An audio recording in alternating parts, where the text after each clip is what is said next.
Welcome to the forum, live streamed worldwide from the Leadership Studio at the Harvard T.H. Chan School of Public Health. I'm Dean Michelle Williams.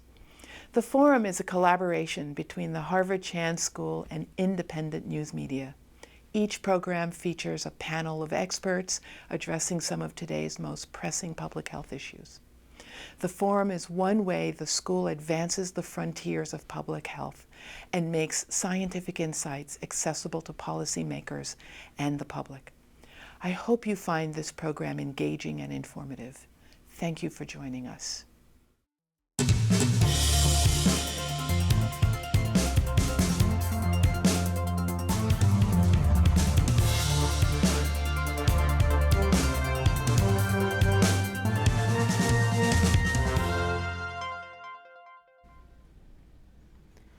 Hi, my name is Paul Demko. I am the cannabis editor at POLITICO. Thank you so much for joining us. Thanks for everyone in the room for braving the elements today. We have a wonderful panel today to talk about CBD and marijuana. I'm going to introduce everyone very quickly here. We have to my right Bob Blendon, who's a professor of health policy and political analysis at the Harvard T.H. Chan School of Public Health and the Harvard Kennedy School. We have Stacy Gruber, who is the director of the Marijuana Investigations for Neuroscientific Discovery Program at McLean Hospital and associate professor of psychiatry at Harvard Medical School. We have Andrew Friedman, co-founder and partner at Friedman and Koski, a consulting firm, and former director of the Marijuana Coordination for the state of Colorado. And finally, joining us remotely, we have David Grillotti, medical director of the Center for Medicinal Cannabis Research at the University of California, San Diego School of Medicine. This event is being presented jointly with POLITICO.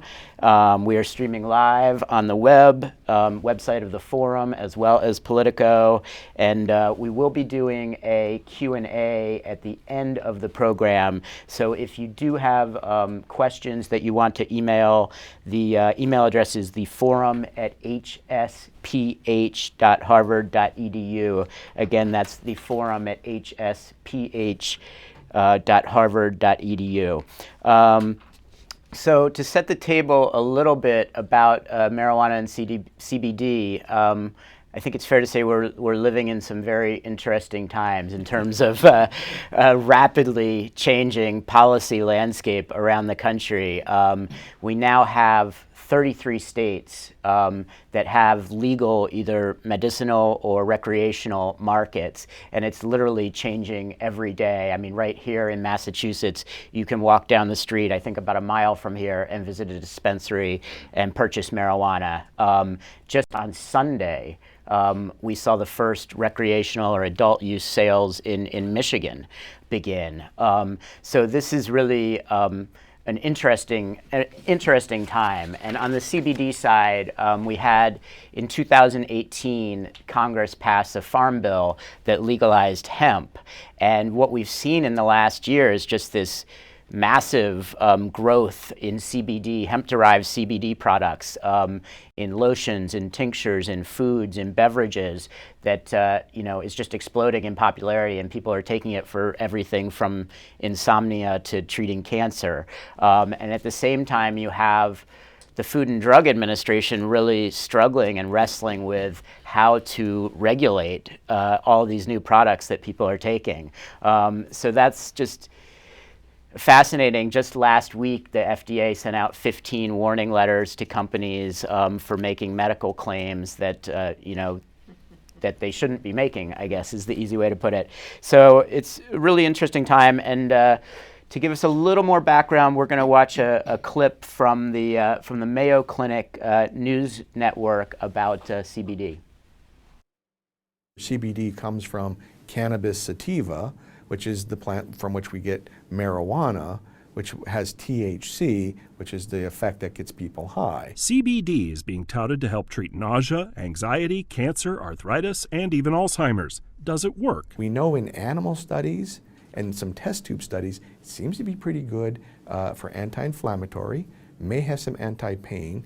and it certainly has some effect on mood. Patients, such as those being treated with cancer, should talk with their care team before using CBD. It can interfere with the metabolism of certain chemotherapy agents. Dr. Brent Bauer says there needs to be more research on CBD. Early indicators show it's safe, but many questions remain. If it's strong enough to help you, it's strong enough to hurt you. Dr. Bauer tells his patients to do their homework and be sure to talk with their healthcare provider. I'm very optimistic that there will be something beneficial there. I don't think it's going to be magic. For the Mayo Clinic News Network, I'm Jason Howland. Terrific. And we'll start with Bob here. Bob, you did a poll, I believe in October. We did a poll. In conjunction with Politico and Harvard T.H. Chan School of Public Health. Walk us through some of the interesting and surprising findings from asking folks about CBD and recreational marijuana. So quickly, how did we get here for this session? Because there's actually been very broad changes in the beliefs and values of the average general public around marijuana and its legalization for recreational purposes, and how CBD is seen. And you can see CBD as something, it's a pharmaceutical project at the FDA, or you could see it like dietary supplements, which the FDA itself takes treatment for every week because it's relatively unregulated for that. So we asked just simple questions, and what you're going to see is the change, and then some of the results are really going to have people taken back a second. So let's just look. The first slide is we asked people today on a harmfulness scale, what is harmful to people who use it? So to no surprise, tobacco, cigarettes are at the top. But for a number of people who've been emailing me every single minute, you wouldn't think that electronic cigarettes were the second biggest threat. And would you absolutely think about, since we filled jails in America for years for people selling marijuana for recreational purposes, that it's seen as less harmful than alcohol. Next slide. It's always been like this? No. There's been an incredible cultural change. And politics is my field, and let me tell you what that number says. If I put it on a referendum, it's going to win. That's simply what it says. For that, and if the state next to me got it by referendum, there are going to be people in my state who are going to try to get the legislature to do it. So this is quite a profound, we're talking about 20 years here from, of course, that, and the federal law hasn't changed, and people are just drifting themselves along. Next, quickly, next slide. We were able to separate out people who reported that marijuana was legal in their state for recreational purposes, and asked them a very complex question. You need notes for this. Is it a good thing or a bad thing? And it turns out that most people living in a state that did this, regardless of all the stories about driving and this and that and everything else, think that the legalization actually worked out. So that sort of sets the tone for a debate that's going on, and an oddity where this is highly illegal at the federal level, and the culture is changing through the state level. So let me just switch quickly to CBD, and quickly for anybody watching, 1/2 of Americans doesn't know what the three letters mean. So let's agree to that. However, those that do have somewhat strong feelings. Next slide. What we have is the people familiar with the term and people who actually use it, which is a small subshare of the population. And so essentially the first question is, should the FDA regulate CBD for safety before it's put out there, like other pharmaceutical projects? And you could see it's among the people familiar, just over half. However, if I'm a user of this product today, the answer is no. Keep the FDA out. And for the record, that's pretty close to what you find for dietary supplements today. So on our panels, everybody wants to regulate dietary supplements. For the person in the Topeka Turnpike, they have a different answer for that. Should they be able to buy it if it's not safe? For the general person, no. For the person who actually is a user, for a public health school, is sort of striking. You've just told them it's not safe, and they say, I still should be able to buy it if I want to use it. for that. So the next has to do with effectiveness. And so just so we have a balance here, schools of public health generally believe that things should only be available if they're effective. That's our bias for this. So right out of the box, should it be available even if it's shown not to be effective? The bottom line is yes. Yes by the public in general, yes overwhelmingly by people who use it. And this is exactly the same findings reported 15 years ago in dietary supplements. When people said we don't know what's in them, these are risky and everything else, there was some support for safety to take things off the market that really threaten people's health. But there was, let me judge myself whether or not this works. And this is totally different than the other side. I call it a pharmaceutical product, and we do not put it out there unless the clinical trials are very powerful. So this is the environment. None of this, we have no national referendum. None of this requires something nationally, but it does change the culture of what goes on here. Terrific. Thank you, Bob. Stacy, you've been studying the long-term effects of marijuana, particularly on the brain and cognition, for a long time. What does that research tell us, and where is there still more work to be done in this area? So I think it's a great question, and it's important to remember that despite the proliferation of things like CBD-based products, et cetera, nearly all of what we know about the impact of marijuana comes from studies of recreational consumers, despite the fact that legalized medical cannabis has been around since 1996 in this country. And what studies of recreational cannabis consumers or marijuana consumers typically show us is that these folks have alterations and things like cognitive performance, measures of brain structure and function. Earlier onset of marijuana use is typically associated with more pronounced alterations, likely due to the fact that the brain is particularly vulnerable during adolescence, not just to marijuana, but to lots of things: alcohol, illness, injury. Another concern is rising potency of marijuana products. We all know that products have changed over the last 2 decades. THC, the primary intoxicating constituent of the plant, has gone up precipitously in these products in terms of sort of the potency, if you will. And novel concentrate products, things like dabs, shatter, wax, we've all heard these terms, start life at about 35% THC and go north of 90% THC, raising concern for some of our more vulnerable consumers, like our adolescents. But it's important to remember that marijuana use is not the same when you're talking about recreational or medical patients. It's just not the same. The goal of use is wholly different. So our recreational consumers versus our medical patients. Recreational consumers are using to change their current state of being, to get high. Our medical patients, on the other hand, are looking to alleviate symptoms. Because of this difference, the products that they choose are often very different. Our recreational consumers are looking for products high in THC. That's why we have these concentrate products across the marketplace. Our medical patients are often looking for products with THC in them, but they're often choosing products high in cannabidiol. And for the 50% who don't know what the 3 letters mean, cannabidiol is a primary non-intoxicating constituent of the plant. There are hundreds of other compounds and terpenes and flavonoids and other things. But it's important to remember the differences between these two groups. It's also important to remember that we need more data regarding the impact of sort of the benefit and the risks associated with medical marijuana use. Despite the fact that we've had legalization since '96, we have no longitudinal data. I started something called the MIND program in 2014 to help address some of those gaps in the literature. And what I can tell you is data from our first longitudinal studies of medical marijuana patients are in stark contrast to what we've seen in the recreational consumers, specifically relative to a baseline where they don't have any, quote, marijuana or cannabis on board. After 3, 6, 12, 18, and now 24 months, what we're seeing are improvements on measures of cognitive performance.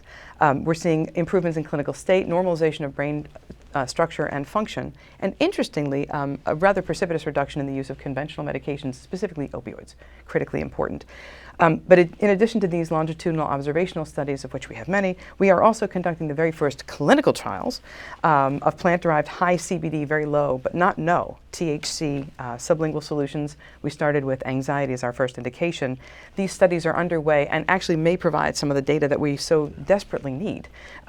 They're open label to double blind, which basically basically means open label, everybody gets the drug, double blind, some people get the drug, some people get placebo. This is the way we will be able to determine if in fact there's anything to it. But these studies are not so easy to begin. Current regulations actually limit our ability to study actual products that patients and consumers are taking. I can't do those studies, contrary to popular belief. We're still rather limited, and we do need investigations to clarify the impact of things like product source. We talked about hemp for a second. What's the difference between things that are hemp-derived versus cannabis sativa-derived? Are there differences? What about extraction methods? How do those things change? What about the entourage effect, the synergistic action of cannabinoids, terpenoids, flavonoids, all the things inherent in the plant that may actually yield a more efficacious benefit than single extracted compound-based products or an isolated CBD-based product at significantly lower doses, sort of the full spectrum versus single compound question.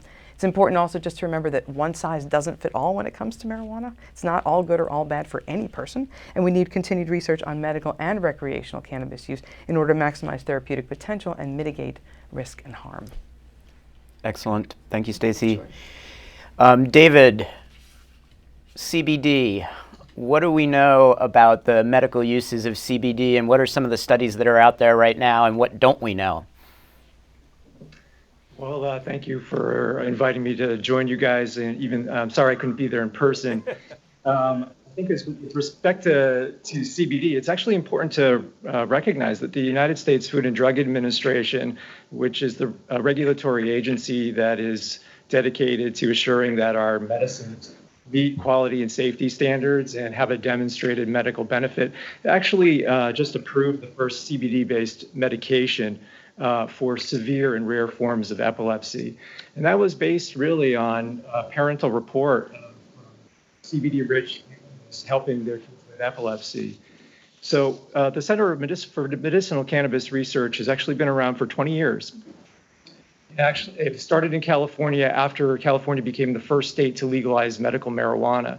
And the state wanted to actually look to see if there was any real benefit of cannabis or marijuana for the conditions people were using it. And we looked to patients at first to see, well, how are you using it? How can we then apply some rigorous scientific methods to seeing if what they're doing actually makes medical sense? And so we had some of the first clinical trials of cannabis for pain and for spasticity and multiple sclerosis. We used placebo to assure that the findings that we had were related to something to cannabis. Cannabis in this case with THC. There's different concentrations of THC, and there were really three take-home messages from the first 8 studies that we did. First off, in all the studies, cannabis actually showed to be effective. It reduced pain and reduced spasticity in multiple sclerosis. And the side effect profile was actually very consistent with some of the other medications that we're traditionally using for these conditions. The third thing is, and this actually was only there were 2 studies, the lower the THC concentration, we found that the cannabis was still very helpful for, in this case, pain, but didn't have a lot of the intoxicating side effects that we sometimes worry about when we're thinking of applying cannabis as a medicine. That's very different than CBD, which doesn't have the intoxicating. But in all, we're really still trying to figure out how all the various ways in which CBD and THC can be helpful. We're still using patient accounts for that.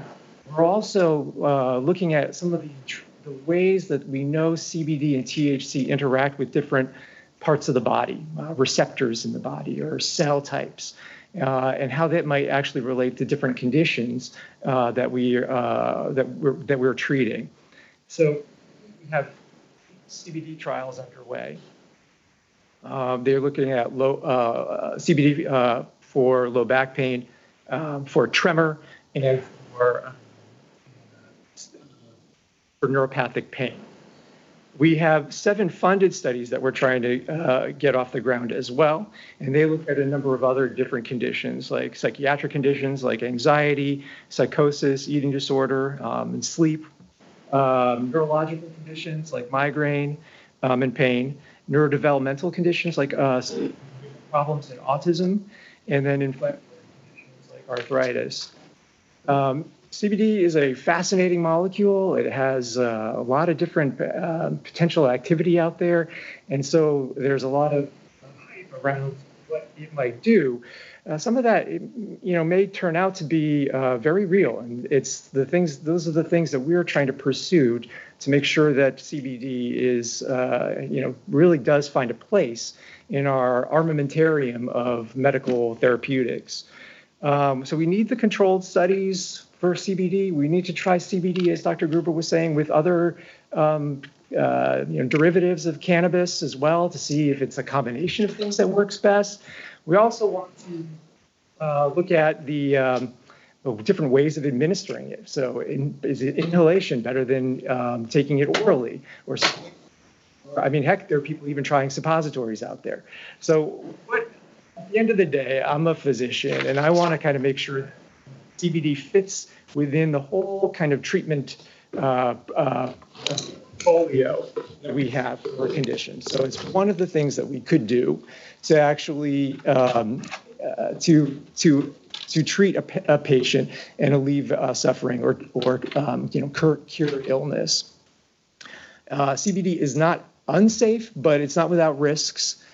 So we need to it has to be placed into a context to make sure that the risks and benefits are appropriate for the condition. And the CMCR is really looking at is really focusing on clinical trials, but then also trying to put things in a broader perspective. The liberalization of cannabis use legislation is a global phenomenon. I personally have talked about cannabis in Ukraine, Canada, Mexico. We've been discussing this with people in Asia as well. There's an epidemiological issues that we need to kind of focus on. We need to look at some of the potential impact of cannabis on driving, those things that we are also doing. And we want to look at some of the mechanisms as well. So science behind these cannabinoids. And so, all this hopefully will help us inform the public, doctors and patients, and really kind of improve our medical, our way of doing medicine. Thanks, David. And finally, we'll go to Andrew. We're going to talk a little bit about the policy landscape. We've got this situation where we have this incredible disconnect between state law and federal law, where marijuana is illegal under federal law, and yet we have 33 states that have some form of legalization. I guess how is the policy situation serving patients and consumers, and what could be done to improve that situation? Yeah, so it's I think one of the most extraordinary political phenomenon of this generation, right, that where we are with cannabis is certainly the most striking form of direct democracy and political populism that we've seen in American democracy in the modern age. And so part of what I do for a living is essentially figure out how to undo some of the complications of that, such that public health can actually be the framework with which we look at cannabis.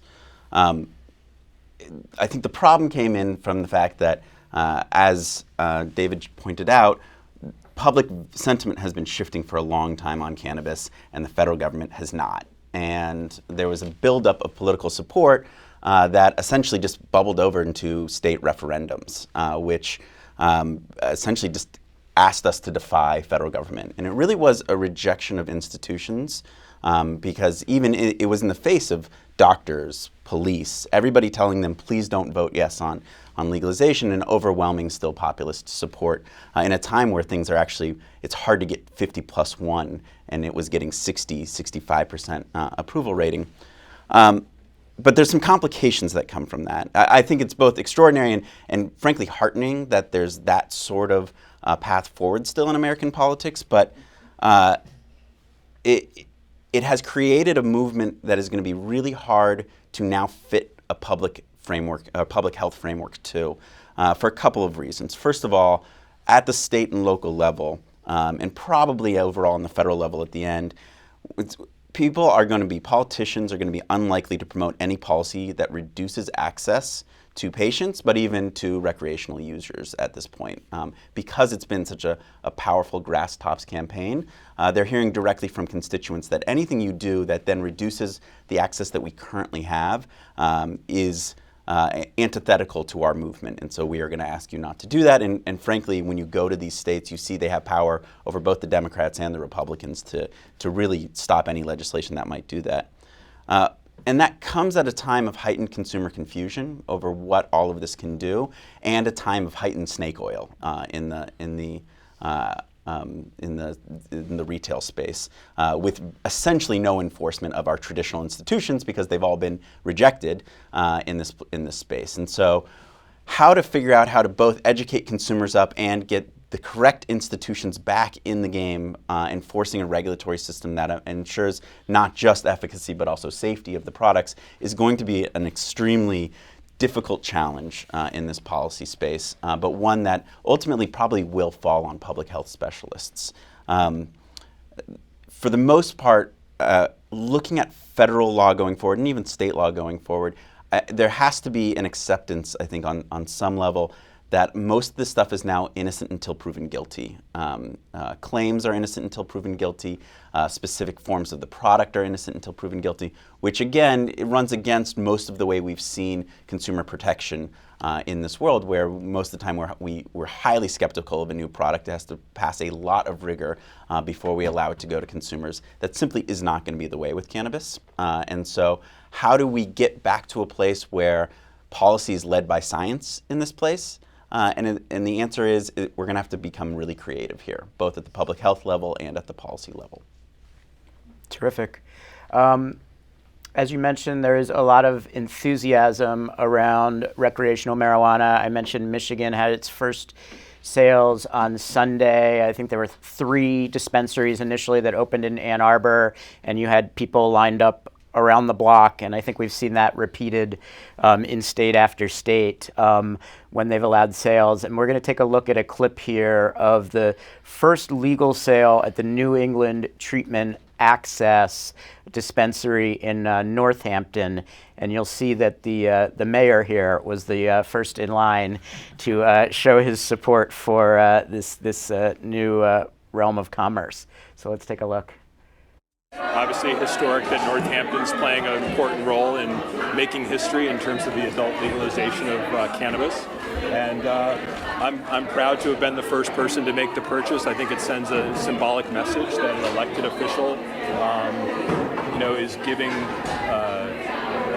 credibility to this industry that for years has been, the marijuana, cannabis has been stigmatized. And so now we're bringing it out of the shadows. We're making it legal, regulated, safe, and available for adults to be able to purchase and consume responsibly.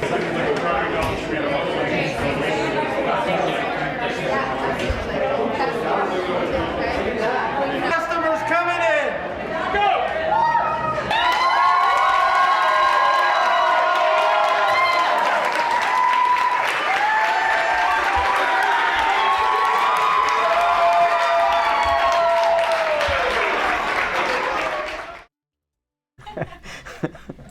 Well, I think that shows well some of the enthusiasm there. What about, Bob, you mentioned the polling data. I think the poll that you conducted showed 62% support for legalization nationwide. I think a lot of other polling data has shown similar results, and yet we haven't really seen any action by Congress to address this disconnect between state and federal law. I guess, what do you think about that, the kind of lack of action by Congress there, given where public perception is? So it turns out this is not the only issue. Guess what? People want pharmaceutical prices regulated. It's the 70% level. No bill has come out. So there is a paralysis in institutions that has struck the American public, and it's going to have electoral implications. People just can't figure for it. Also, there's something called unwarranted medical billing. There's nobody at Topeka Turnpike who says, I want an unwarranted medical bill. Congress has done nothing. They cannot come together on Monday and by Wednesday. I've done this. So we're going to have a situation where you're just going to have states one after the other. And then legislators are going to have a problem when the adjoining state has it and everybody's driving in the Massachusetts and you're in New Hampshire. But we have a paralysis, and it's affecting the public views about how government functions, because the Congress can't take things that are 75% and pass anything. So we have a real institutional problem for this. And it's not a voting issue where you're voting everybody out, but it's an issue where people have just paralyzed the process. You need X number of votes to get out of a committee, and they can't deliver. But this is a broader problem for this country, that the elected representatives can't take a popular issue and move on it, and this is just one of them.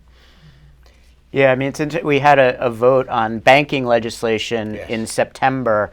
Basically, this legislation would say banks can do business with cannabis companies without fear of federal punishment, and it passed 321 to 103, overwhelming support, almost half of Republicans backing it. But, you know, we haven't seen any action in the Senate, so it's kind of meaningless at this point. Andrew, what about from the regulatory landscape? How does the continuing federal prohibition affect the ability to have substantive, meaningful regulations to protect the public and to provide consumers what they're looking for? Well, I think states are having to grow new muscles that they haven't had before. Testing labs is a good example of that. Never before have states been asked to do so much quality control, and I think doing an okay job at it. Actually, I think it's probably part of the weaker systems in every state. But pesticides, testing, banking, there's a whole bunch of things that really the federal government has been always in charge of that the states are having a really difficult time getting their hands around and figuring out. So it's really round pegs, square holes, and a lot of really silly ways of getting things done. But I think for a lot of people, and as polling shows, they still prefer it over the status quo of prohibition. I think quickly to Bob's point about why we're not seeing any federal action, I think it's absolutely, this is a much bigger institutional issue. But also to your initial point, there's a difference between support versus voter salience. This is not one of their top 10 issues, no matter how you put it. And then you mix on top of that, this takes all the oxygen in the room when you go for it. For some reason, and you see this in Canada, even though it's nobody's top issue, it certainly gets to the top of the papers every time. And so when we do this, we're going to have a national conversation. When that national conversation fits into a whole bunch of problems that we're having right now, I have no idea. Okay. I want to bring Dr. Grillotti in here. I think you might have used the term snake oil, or somebody did anyway. But we have, patients are using these products, whether it's CBD or marijuana. Millions of people are using these products, but I don't think there's been a lot of physician education in terms of helping doctors help their patients figure out how to use these products. I guess what are the challenges there? And maybe Dr. Gruber, you can jump in on this too. But what are some of the challenges there, and what do we need to do to address that? Well, so you're right. There's a parallel health system out there. It's occurring at the level of the dispensary. People are going and they're getting information about treating conditions from what are called bud tenders, and many people and they've actually done research, and people who are bud tenders do not actually understand the cannabis science in guiding their recommendations for cannabis to patients. I think from our end, when I'm in the community talking with patients, a lot of people are coming up to me and they say, we want to go to UC San Diego and talk to a doctor about cannabis and get some recommendations on cannabis from physicians. We need to do a better job educating physicians. It's not really currently part of medical school curriculum. Physicians are often learning about cannabis through continuing medical education courses that will feature cannabis. That is a good start. We've been working with our Medical Board of California, and there's a federation of medical boards that give clinicians guidelines about how can they approach recommending cannabis to patients when it's appropriate. We obviously need to improve the science. We need to give physicians greater tools. These tools include like medicines they may actually be able to prescribe, but also education about what the science tells us, what it doesn't tell us, how we can inform patients about what's involved in cannabis and cannabinoid-based medicines. Okay, terrific. Stacy, what about, you mentioned the high THC products that are out there, sometimes upwards of 30% THC, and that the potency is rising across the country. What challenges are there in researching the products that people are actually using in the marketplace and understanding what the potential health ramifications of those are there? It's a great question, and because of our current guidelines and our current regulatory status, we don't have access to assessing the impact of these highly concentrated products. For example, whether you're a recreational consumer or a medical patient, doesn't matter. We can't study those. And typically, if you're going to do a clinical trial with human subjects, you have two choices. You can have your product sourced by the National Institute on Drug Abuse, and they have expanded their drug supply program exponentially in the last almost a decade, but there are limitations to those products. They primarily exist in only flower-based product. They have 2 extracts, and there's no such thing as shatter, wax, dabs, nothing like that. There's no turnkey sublingual solutions that are available. So products that patients typically avail themselves of, we wouldn't have access to in a turnkey fashion through NIDA. Now that hemp is outside of the Controlled Substance Act, that gives us a little bit more latitude, but understanding the impact of high potency products, whether it's in our more vulnerable consumers, our adolescents and kids for recreational purposes, or even our medical patients. Most of our medical patients try a concentrate once and say, yep, not for me. Too much, way too much. So it's important to be able to give them actual information. And as Dave was mentioning, there's so little that most practitioners actually know these days. Most patients come in far more informed than any healthcare provider, and it's really, really important to change that narrative. Everybody needs to be on the same page. It's our job to actually give them the best information they can have to guide their own treatment, and so we can actually help make these things slightly less harmful where we can. High potency products in our more vulnerable folks whose brains are, quote, still under construction may very well yield a very, very different effect than those who are over the age of 60, 70. We're not so vulnerable at that time. Actually, we're going on the other side, right? Our brain is no longer developing, we're going the other way. So we need to be mindful of both sides. Well, it's the fastest growing consumer group of cannabis and cannabinoid-based products are those over the age of 50, by definition now are older adults. So we actually have to, we actually have to be very mindful of this, because as we age, right, we have reduced metabolism, we have interactions with the cytochrome P450 system in the liver, involving all sorts of other issues, since as we get older, we tend to take more medicine. So it's very, very important that we have the ability to actually assess products folks are really taking. I think there have been some initiatives, but nothing's actually come to fruition just yet. So. Okay. And what about CBD? Do we know, are there concerns about the dosing levels that people are taking? Absolutely. And our lack of knowledge about what's in these products? I think Dave mentioned, when we think about Epidiolex, which sits on its own in Schedule 5, right? Schedule 5, it's a single extracted CBD-based product, which means it's 99.3% pure. There's no terpenoids or other cannabinoids featured in that product. When we talk about single extracted compounds and the doses that individuals are yielding, quote, benefit from, for example, pediatric onset intractable seizure disorders, the range of the dose is actually significantly higher than what we call full spectrum, plant-derived full-spectrum products, where you have other cannabinoids, terpenoids, the essential oils that give cannabis its scent and a flavor profile, but also have their own biobehavioral effects. The dose ranges for efficacy apparently are significantly lower. Do we have a ton of empirically sound data on that? No. Do we need it? Absolutely. And that's probably going to differ from non-plant-derived products, these sort of synthetic CBD-based products. So you have a huge range. People will buy a product that's 1 ounce, and it has 10 to 15 or 20 milligrams of CBD, but it's full spectrum. That may be just as efficacious or more than something that's 150 or 200, quote, CBD isolate. So we need these studies. Okay. I want to pivot a little bit to vaping and the sort of public health crisis that we've been seeing around that, and some of the questions about what's actually causing these lung illnesses.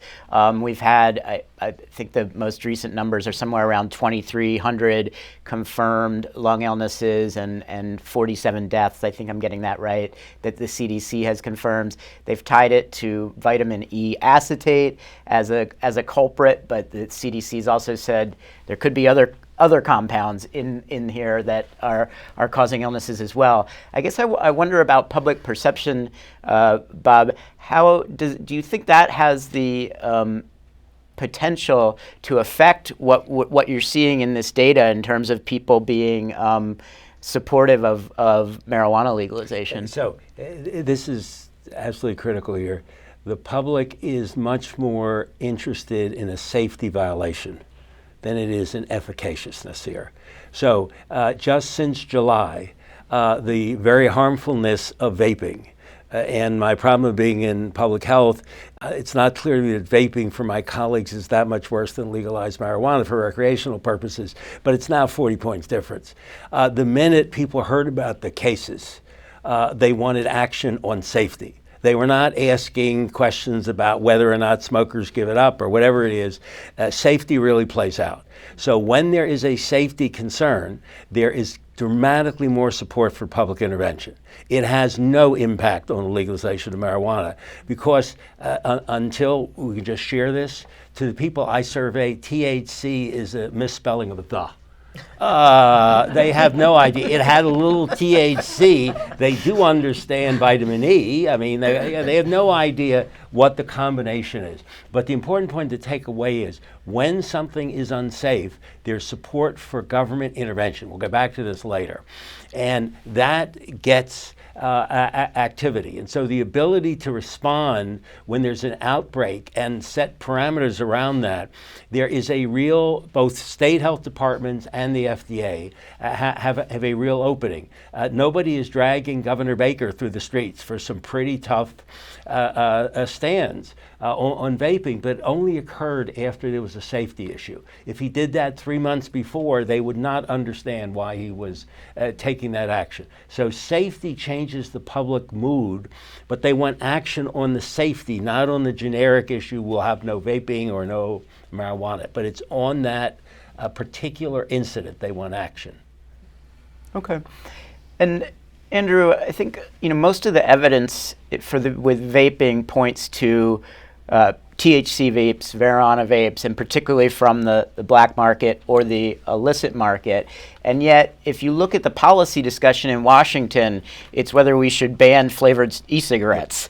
I guess, how does the federal prohibition on marijuana that exists, even though millions of people are using it, affect our ability to have an effective public policy response to this public health issue? Yeah, it is. I think we are probably wasting a crisis right now. All public health crises are unfortunate. This is an extremely unfortunate crisis to have happened to vaping because, as far as I can tell, the best thing that we should be talking about is quality control and quality assurance, and that means ramping up a regulatory system. Instead, it's become a divisive issue about the nature of vaping and the nature of marijuana on the public policy debate side. Even though, again, I agree with Bob, that is not how it's being viewed on the population side. There's a lot of people who've been waiting for a vaping crisis in order to have a few vaping debates, and so those are the debates they're deciding to have, kind of regardless of what the actual good public policy would be going forward. I wish that we were at a place where we said, great, this is just proof that we need quality assurance, we need quality control, and then we need to separately address the issue of is vaping overall a benefit to public health, or is it an actual crisis that leads to more tobacco use down the road, or whatever the much bigger picture of what vaping does to society, but we've just completely confused them. Yeah, it's fascinating, the disconnect there. What about the FDA, the Food and Drug Administration, has really been actively wrestling with what to do about this proliferation of CBD products. And you've seen them take some action around particularly companies that have made medical claims that aren't backed up by evidence. Just last week, I think I mentioned before, they sent out 15 warning letters to companies, and they also sort of reiterated that they don't think CBD is a harmless substance. I guess I want to start with the public perception here. So I'll go to you, Bob. Like, is there an appetite for FDA to take aggressive action to regulate this burgeoning space? So again, I always have to apologize because the answer doesn't fit a school of public health. There's a public interest in not efficacy, but in safety. And this is really important. And it's the exact reversal of what we do with prescription drugs. We don't care if it's safe if they don't work. Here, there is a real role for the FDA to be able to intervene post-market, is what I like to call it, if anything shows up, and pull it off the market. Secondly, to be testing various things about whether or not they're dangerous. But you get into a public problem if you say, Mom and Dad think they think better as a result of this, and the FDA couldn't show it, so you can't have it. That's different than Mom and Dad went in a coma. And you pull it off the market. So there's a real opening. Recall, most Americans half don't know what it is, most aren't using it. For them to really have a floor in the safety issue, including pulling things off very quickly, which oddly they have in food. So if your lettuce is in trouble, they can pull it off. Right. If your CBD is in trouble, no. It's sitting there. So to me, it's the safety that which is reverse of what we normally do. They really want to have it and the ability to move very quickly to protect people, and they will find that. There is public support for not allowing people to go on television and say that your cancer will be cured with one of these. So there is, keep that off the air if you can't prove it. But the safety is really where you have to be, and we tend to do it in reverse. If it's efficacious, we then later find out it may not be safe. But the ability to respond quickly, and just one other point we'll get back to is, and it's the problem with politics versus public health.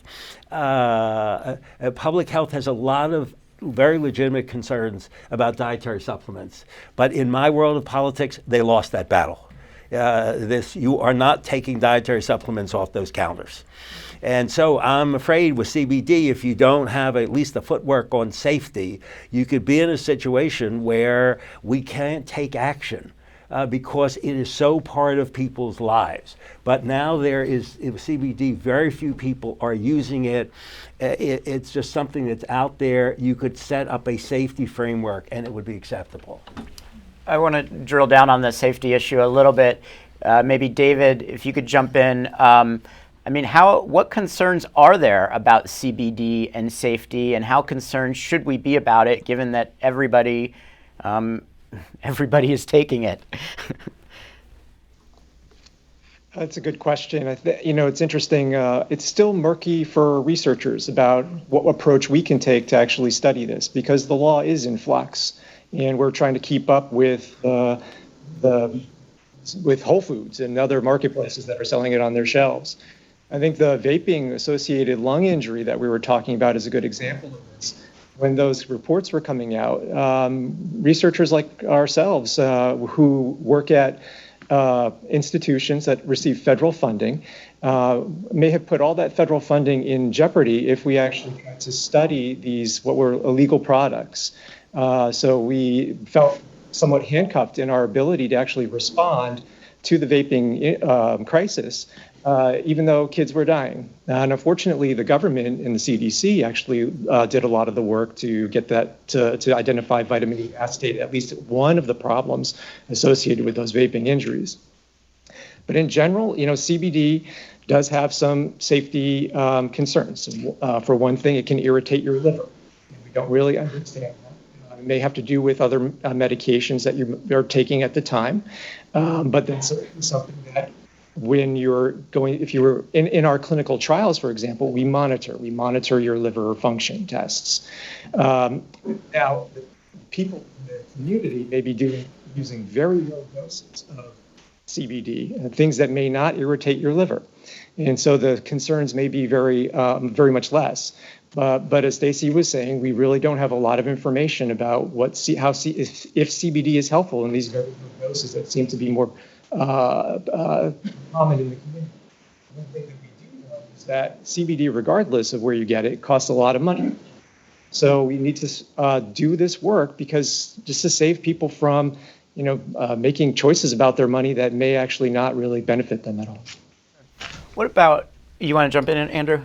I would just point out that I think one of the things that's missing the most in here is that FDA actually has no path forward for CBD to be legal in any way. And so one of the most effective mechanisms for enforcement is just that the industry wants to remain on the right side of the law. But what we've essentially just said is there's no way to remain on the right side of the law. So you have places like Curaleaf that says, well, let's just make outrageous statements still, because we're already illegal, so we can be extra illegal. And so even though the efficacy part of the debate is not what's important to the populace, it is very important that FDA figures out how to set guidelines for CBD as soon as possible, because once they do, industry will follow that. Yeah, there seems to be a big divide in industry from what I've seen in terms of how aggressive they want FDA to be to police this industry. And you're seeing a lot of companies that are begging FDA to take action because they're concerned that, some of the bad players in this space are going to, cause reputational harm to everyone, to folks that are doing things right, that are testing, that are using, legitimate products. So it'll be interesting to see where they finally come down here. I think we mentioned earlier that one of the fastest growing areas of use is among older adults, whether we're talking about CBD or marijuana. Are there particular concerns, Dr. Gruber, that we should have about people who are 65 plus who are using these products? Sure. And again, it's the fastest growing group in the country. And I think, unfortunately, as we age, biology is cruel, right? We don't typically get better with regard to cognitive performance. So the question is, will cannabis or marijuana-based products or cannabinoid-based products impact that even more negatively, right? So do people get worse, which is why we have these longitudinal studies where we look at folks taking real world products and actually it looks like they get better because perhaps their symptoms are alleviated, perhaps it's because they're beyond the period of neurodevelopmental vulnerability. There's some preclinical data suggesting that a little bit of exogenous or outside cannabinoid exposure to the aging endocannabinoid system, the system we all have inherent to each of us, actually results in a benefit. But in terms of the risks, we have reduced metabolism, so it takes longer for us to clear things. This is especially important when we think of modes of use, not just smoking or vaping or sublingual solutions or, thankfully, suppositories, but things like edibles, which are incredibly popular in our older population, right? They take a little bit, they take a little more, and the rise time or the time to get an effect is significantly longer than you might expect as we get older. And the duration of effect is significantly longer. That could be a problem. So duration of effect, time to clear it, and of course then we have the involvement with the liver, the cytochrome P450 system. Unfortunately, whether it's THC or CBD, both impact these enzymes. So we have to be mindful about inadvertently increasing or decreasing the efficacy of other things, quote, on board. So these are all things to keep in mind. Doesn't mean they can't use it, but it means we really have to be mindful about the ways in which people are using it, and mode of use as well as product choice is going to be very, very important here. Okay. And I should say that was a question that was sent in by Lisa. And I'm going to try one more here before we need to wrap up. And we have a question here from Judy. And it says, can you address the concerns about marijuana being a gateway drug? And I'll tee this up a little bit in that Joe Biden recently used this phrase in talking about marijuana and got a lot of blowback, and I think eventually sort of walked that back. But that's been a perception and a talking point in federal drug policy for decades. And I'll throw this, I'm not sure who to toss this to, but maybe Dr. Gruber, it sounds like. Should we be concerned that this is going to lead to, other more problematic drug use? So I think it's a great question, and it's one that's been posed for many, many decades. As most people know, is marijuana, a gateway to health or gateway to hell, right? This is what I typically get. Which is it? And I think the answer is becoming clearer for most people. When we think about the height of cannabis or marijuana use in this country, we didn't see exponentially increased rates of other substance use. We just didn't. The fact that other drugs become more frequently used by individuals who, quote, start off using cannabis very often comes down to other factors, like the individuals individuals you're spending time with, your social group, your peer group, all of those things make a difference. From a neurobiologic perspective, the reward circuitry in your brain responds to cannabis, to sugar, to all sorts of things. So it's not as if cannabis will necessarily change the ways in which those receptors respond and say, now I'm hungry for this, now I'm hungry for that. It's a reinforcing system, and so you have to be mindful. But I don't think there's much evidence in terms of, quote, the gateway phenomenon in human subject studies at this point. Okay. We got one more question coming in, and I think we can do it quickly maybe. And this is from Dana. How does marijuana and CBD interact with mental health issues? Do we know if their use can amplify existing problems such as bipolar disorder? So we've actually done, and Dave may want to weigh in, we've actually done some studies of folks with, our first studies were in patients with bipolar disorder who did and did not use cannabis or marijuana. It's the second most commonly used substance in patients with bipolar disorder. Why? Because some folks experience mood regulation. I had patients say, when I feel like I'm spinning out of control, I take 2 hits, I feel calm. Other folks said when I feel really down or depressed, I take a few hits, I feel better. We did an EMA study, so folks actually rated their mood before and after using cannabis throughout the day. And as it turns out, for at least a subset of folks using cannabis, they actually did experience a mood stabilization. Does that mean all patients with bipolar disorder should go out and just use any cannabis? Probably not. And one of the reasons that we started the MIND program was to try to figure out the ways in which we could harness therapeutic potential and mitigate risk by figuring out which constituents were more helpful. As it turns out, some of the folks that we deal with chronic anxiety or bipolar disorder do very well on a combination, very low THC, high CBD. But whether that remains true over time, we'll see. Okay, we do have to wrap up here. I want to send it to you, David, for kind of a final thought, either teeing off of that or anything else you'd like to kind of sum up here. Well, I'm a psychiatrist. I think when patients come in and they tell me that they're having a lot of problems and they're using a lot of marijuana, I might say well, maybe that's not really helping. And then for other conditions, we actually think there might be a benefit out there. We just don't know a lot. For 3,000 years, cannabis was a medicine. It was used for a variety of different conditions. And it was really 100 years ago that it was taken off, largely for political reasons, that taken out of our pharmacopoeia for medicine. And we're now putting it back in. These are our dark ages, and we're kind of emerging into this renaissance. I really do think that for all the questions that we've pondered today, science is this candle in the dark. And we need to kind of really reinforce the science so we can have a better understanding of cannabis and its constituents, so we can make the most educated decisions about how to use them. We know that there is some benefit out there. We've demonstrated that already. And we just need to then put it in context, just like we would do any other medicine.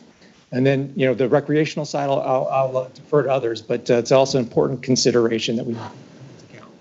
Okay. Andrew, a final takeaway you want to leave us with today? Yeah. When I was the director of marijuana coordination for the governor, one of the things I often had to say to our public health specialists is, for a while, some things need to just be good enough for government. I think there's a paralysis that is going around marijuana, that until we know everything, we should govern nothing. And that's just not going to work here. So I hope that the public health specialists start to come through with frameworks both for recreational and for medicinal that we can use in the interim between when the science actually does catch up here. Stacey, final thoughts you want to leave us with? I couldn't echo these sentiments any more strong. I'll go on any more strongly. It's like rock and roll, right? In the old days, it's here to stay. It's not going anywhere. Patients and consumers are using it, and to wait until we have all of the information is just not logical or feasible. And our patients and our consumers deserve this data. And so what we need to do is whatever we have to do to get the science to be in an empirically sound place where we say we know this, we don't know this, but along the way we have to make choices that make good sense.